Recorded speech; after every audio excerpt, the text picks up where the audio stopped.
हो करके आप सभी के बीच में गाना ला रहे हैं, उससे भी ज़्यादा अपने सोशल मीडिया अकाउंट पे एक्टिव हो गए हैं। जी हाँ दोस्तों, पवन सिंह का आज एक नया गाना आया था जिस गाने का बोल है गोदी में लेके। इसी गाने पे पवन सिंह और काजल रघवानी ने बहुत ही प्यारा भरा रील्स बनाया है, जो कि काजल रघवानी ने अपने इंस्टा स्टोरी पे शेयर करते हुए पवन सिंह को टैग किए थे। तो दोस्तों मैंने सोचा आप सभी के बीच में ये वीडियो शेयर कर दूं ताकि आपको पता चल सके कि पवन सिंह कितना ज्यादा एक्टिव हो चुके हैं अभी सोशल मीडिया अकाउंट पे। और पवन सिंह के फैंस के लिए बहुत अच्छी बात है कि पवन सिंह अभी बहुत ज्यादा सोशल मीडिया पे एक्टिव चल रहे हैं। और साथ में बता दें दोस्तों कि पवन सिंह के साथ में काजल रघवानी का एक बहुत बड़ा गाना आने वाला है, जो कि मूवी का गाना होने वाला है।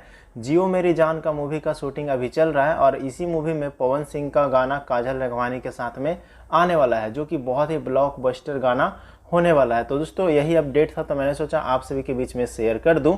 तो आप लोग वीडियो को लाइक करके शेयर कर दीजिए ताकि पवन सिंह के तमाम फैंस के पास ये वीडियो पहुंच जाए। और दोस्तों पवन सिंह का ये वाला रील्स आपको कैसा लगा कमेंट में जरूर बताइएगा। तो चलिए मिलते हैं किसी नए वीडियो के साथ में, तब तक के लिए धन्यवाद दोस्तों।